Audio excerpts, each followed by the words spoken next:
Slavă lui Dumnezeu stă în ascunderea lucrurilor, iar slavă împăraților stă în cercetarea lucrurilor. Așează-te bine pe scaunul tău sau pe fotoliul tău, pentru că vreau să spun în această dimineață anumite lucruri, de fapt am început să zic, care nu sunt neapărat ușoare de înghițit. Dar apoi las Scriptura să vorbească pentru noi. Și dacă ne uităm la Evanghelie, o să ne dăm seama, nu tot ce zicea Domnul Iisus era ușor de înghițit. Deci, prin asta învățăm că există lucruri în cuvântul lui Dumnezeu care vin și dărâmă multe moduri cum privim lucrurile, cum credem lucrurile sau cum facem lucrurile. Am început să citesc despre Luca 6:40. Suntem tot în cartea Esterei.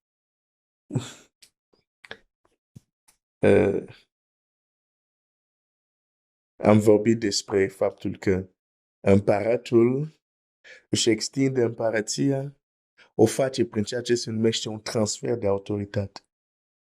Dar ce se întâmplă când cel care a primit, care e moștenitor, are drept, are autoritate legală, ce se întâmplă când el este încă imatur? Nu are cum să exercite această autoritate. De aceea te rog, trebuie să fii matur. Trebuie să ne dorim maturitate. Și când vorbesc de maturitate, chiar și maturitate, există diverse niveluri de maturitate, dar un lucru e sigur, trebuie să nu mai fim copii.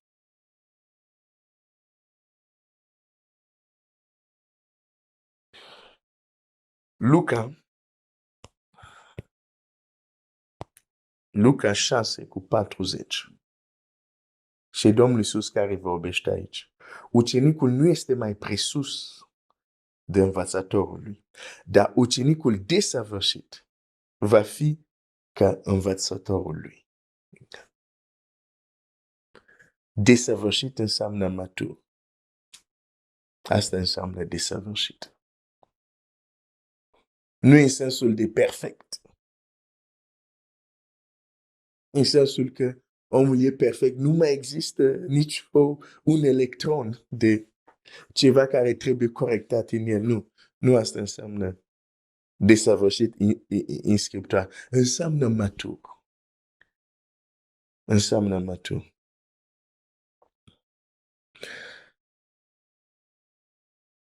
Există lucruri care sunt doar pentru oameni maturi. Ți s-a zis vreodată? Nu ai primit răspunsul la rugăciunea aceasta? Deși ceea ce cer este dreptul tău legal. Dar nu ai primit răspunsul pentru că ești încă imatur. Imaturitatea este o piedică mare. Când suntem imaturi pentru că e vârsta, suntem la început, e absolut normal. Dar imaturitatea devine o mare problemă când trec ani și noi suntem toți la grădiniță.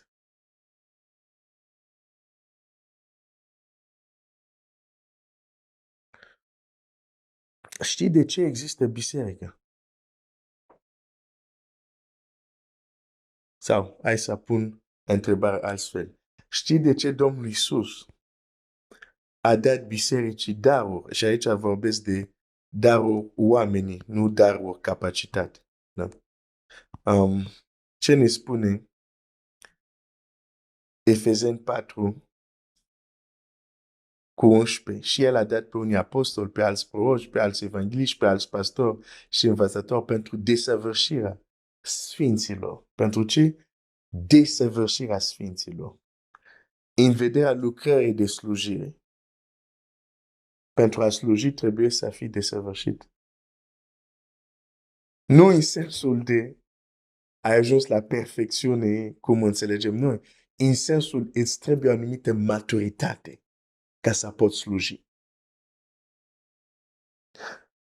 Pentru desăvârșirea Sfinților în vederea lucrare de slujire, pentru zidirea trupului Hristos, până vom ajunge toți la unirea credinței și a cunoștinței Fiului Dumnezeu, la starea de om mare, la înălțimea staturii plinătății lui Hristos, ca să nu mai fim copii.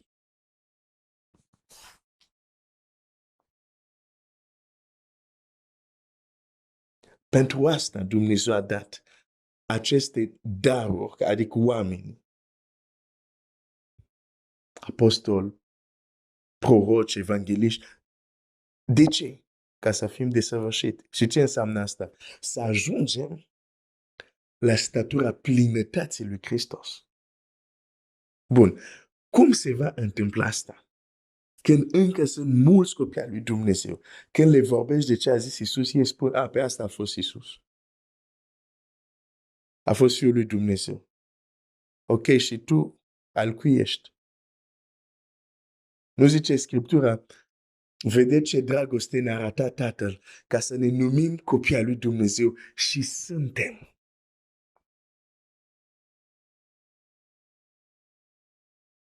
O primă piedică în maturitate e tocmai ce crezi despre Iisus și despre tine. Pentru mulți copii al lui Dumnezeu există niște izvădiri ale minții, niște ierihoni în mintea lor, care trebuie dărâmat. Se uită la Iisus nu ca un exemplu, se uită la Iisus ca un, nu știu cum să zic asta, ca o expoziție, știi? Un lucru la care te uiți pentru a face doar, wow, atât. Nu se uită la el ca un model. Nu se uită la el și zic, trebuie să devin așa.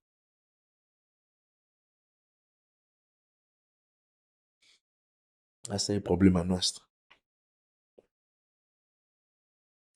Nu vrem să imităm pe Iisus. Pentru că nu se poate. El este.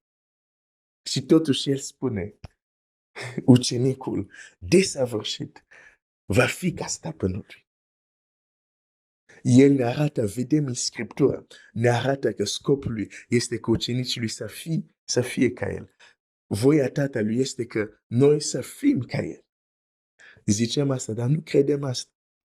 Pentru că dacă am crede asta, nu am avea nicio problemă când ni se spune că creștini sunt, adică dacă nu am crede asta, crezi că am mai pune întrebări de genul, oare creștini poate să scoate draci și ei?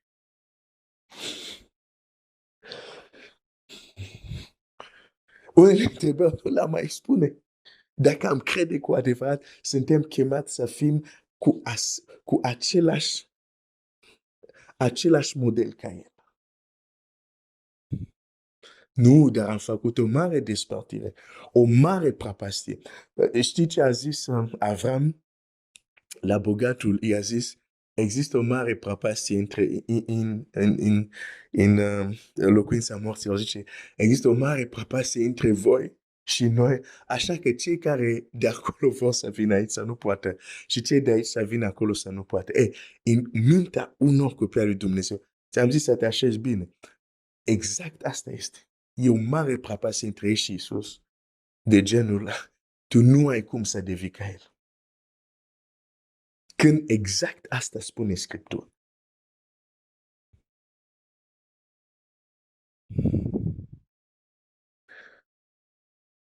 Nu trebuie să crezi ceea ce spune el. Dar te rog, du-te, citește Biblia ta. Citește ce spune Dumnezeu acolo. Și nu schimba sensul ceea ce este foarte clar pentru că ți se pare un lucru extraordinar de mare. Citește Biblia, o să vezi că Dumnezeu nu este timid să spună lucrurile imposibile. Vine, trimite îngerul său la Maria, zice, vei avea un copil. Păi nu cunosc bărbat. Puterea lui Dumnezeu a venit peste tine.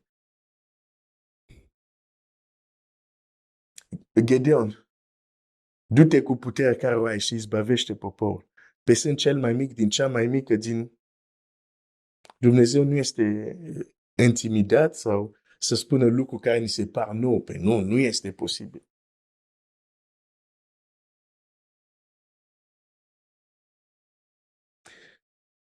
Există o anumite lucruri de bază care trebuie să le revizităm. Dacă scopul nostru nu este să fim ca Isus, înseamnă că noi, de fapt, ne-am făcut un alt plan lângă planul lui Dumnezeu.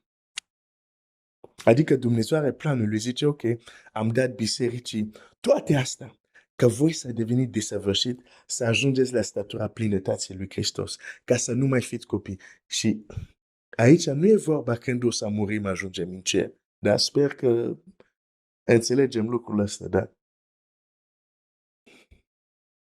Când mor, este doar un transfer, nu e o transformare.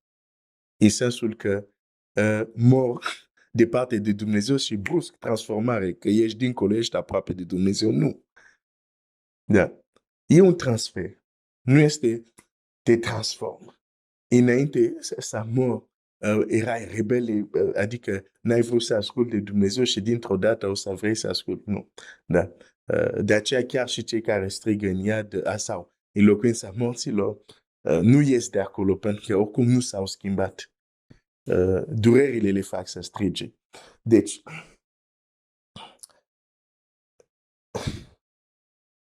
a dat apostol, învățător, proroși pentru desăvârșirea sfinților, ca să nu mai fim copii. Te informezi când treci dincolo. Nu o să vezi apostol, proroci. Deci zidirea bisericii este aici pe pământ, da? Nu e dincolo, nu e după ce murim. Se întâmplă aici, da? Și atunci, dacă aici noi trebuie să ajungem la statura plinătății lui Hristos și totuși noi suntem ocupați cu multe și chiar cu multe activități creștine, multe lucrări, numai asta nu suntem implicați, să fim ca Isus. Și ce înseamnă asta? Înseamnă pe lângă planul lui Dumnezeu, noi ne-am făcut un alt plan și ne focalizăm pe planul nostru. Și nu e prima dată când se întâmplă asta. Că Dumnezeu să aibă un plan și oamenii să zică nu ne place planul tău, hai facem pe al nostru. Moise care s-a dus pe munte, nu știm ce este cu el, hai, Aron, fă-ne un vițel de aur să umble în fața noastră. Și când l-a făcut, a zis, iată Israel, cel care te-a scos din Egipt, Dumnezeul tău. Și a făcut Dumnezeul lor. Și a făcut planul lor. Dar vreau să spun,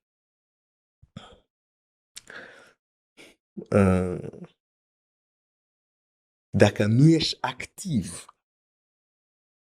implicat în voia lui Dumnezeu, în planul lui Dumnezeu, și voia lui este să devenim asemenea chipului Fiului Său,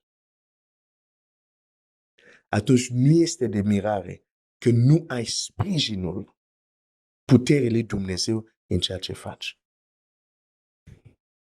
Pentru că Dumnezeu își trimite puterea pentru a sprijini planul lui, nu planurile noastre. Și uneori suntem forțați, dar Doamne, nu știu ce, Doamne, dar nu suntem în planul lui. Când încă avem o problemă, când vorbim de asemănare cu Hristos. Și atenție, mielul lui Dumnezeu, Biblia spune, trebuia mâncat în întregime, știi? Până dimineața, trebuia mâncat în întregime. Ce rămânea era ars.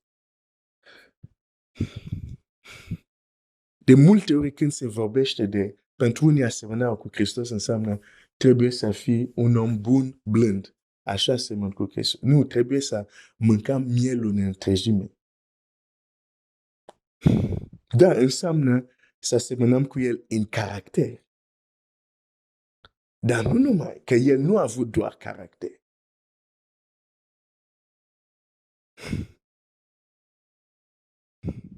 Și de fapt, chiar și când vrem să copiem doar caracterul lui, nu putem chiar să fim 100%. Nu putem reuși cu adevărat, pentru că vrem doar să luăm o parte, fără să luăm pe el în întregime. Pentru unii, dacă sunt calm, dacă sunt cuminți, înseamnă că seamănă cu Isus. Dar uneori chiar imaginea care unii au despre Isus nu e așa. Îl văd ca unii așa, calm, nu știu ce, bun, nu știu ce. Când vezi cum se vorbește el cu farisei, nu este chiar așa calm. Dar chiar trebuie să revedem, de fapt, Isus din Scriptură. Și apoi să ne dăm seama, wow, Doamne, cum o să reușesc să semăn ca El? N-am nicio șansă. Și atunci zicem, Doamne, ajută-mă. Și Dumnezeu zice, ok, bine că ai înțeles că nu poți tu, dar prin mine voi putea, te voi ajuta.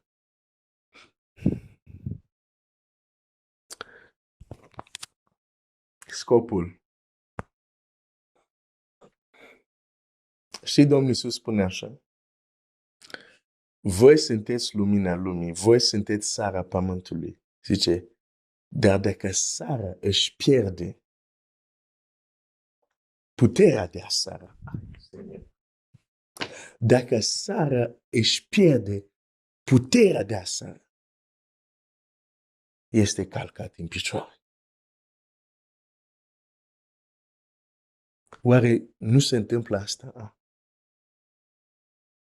Că noi ne-am pierdut puterea de a sara, puterea de a fi soluție, puterea de a fi răspunsul.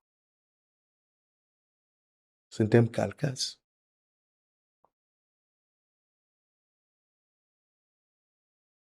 Când pierdem viziunea, când pierdem voia Tatălui, să fim ca El. Și nu veni cu teologia lui Marta, da, l'învierea morților, da, va învia l'învierea morților, da, vom fi ca El atunci. Nu, la Biblia spune, da, știu că Biblia zice când se va arăta El, vom fi ca El. Știu și versetul ăsta, dar știu și versetul care spune, așa cum este El, așa suntem.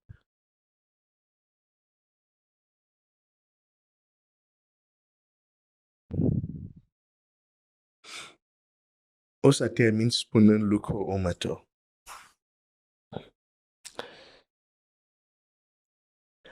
Atunci când există o prăpastie, despre tocmai care am vorbit, o prăpastie între ceea ce spune cuvântul lui Dumnezeu și ceea ce trăiești tu, nu încerca să întorci cuvântul, întorci înțeles cuvintelor lui Dumnezeu să se adapteze la situația ta. Nu fă asta, pentru că nu este înțelept. Știi de ce? Unul, pentru că cuvântul lui Dumnezeu este viu, nu poți să-l schimbi. Doi, nu este înțelept pentru că dacă tu îndupleci mereu cuvântul lui Dumnezeu, îi dai un alt sens pentru a scuza unde te afli tu, nu vei pleca niciodată de unde te afli tu. Vei rămâne acolo, pe vecie. Pentru că chiar folosești cuvântul lui Dumnezeu pentru a scuza starea unde ești. Folosim cuvântul lui Dumnezeu pentru a scuza de ce nu mai scoatem dragi, ca să fiu practic. Oh, pe Glenn, ce ai tu cu chestia asta? Nu e vorba ce am eu cu că există în Scriptură. Bun, dacă Scriptura vorbește despre asta, pot să vorbesc și eu. Și trebuie să dau și exemple. Și de obicei îmi vine asta, nu știu de ce. Ok, asta e altă problemă. Nu este înțelept. Mai înțelept este când vezi prăpastia între cuvânt și viața ta și spui, ok, cuvântul este neschimbat, cuvântul este veșnic. Tu, viața mea, tu va trebui să te îndupleci, tu va trebui să te schimbi ca să fii în armonie cu ceea ce zice cuvântul lui Dumnezeu, chiar dacă acum este prăpastie. E mult mai înțelept să faci asta. Pentru că atunci viața ta se schimbă și se apropie de ceea ce spune cuvântul lui Dumnezeu.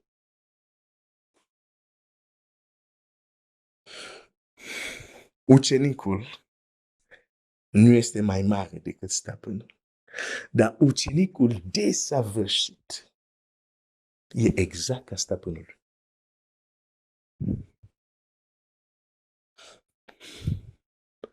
Așa că poți să te rogi. Tată, tu vrei să asemeni cu Domnul Iisus Hristos, dar recunosc că există o prăpastie mare, mare de tot. La fel cum exista un obstacol mare în fața copiilor lui Israel, un obstacol mare care se numea mare, am început să devin poet, un obstacol mare care era mare. Tu ai despărțit mare și poporul tău a trecut. Tot prin puterea ta, Doamne, ajută-mă să depășesc această prăpastie. Nu ca să fac cuvântul să devine, să spună ce trăiesc eu, să fie ca mine. Nu, dar eu să fiu ca cuvântul tău. Doamne, ajută!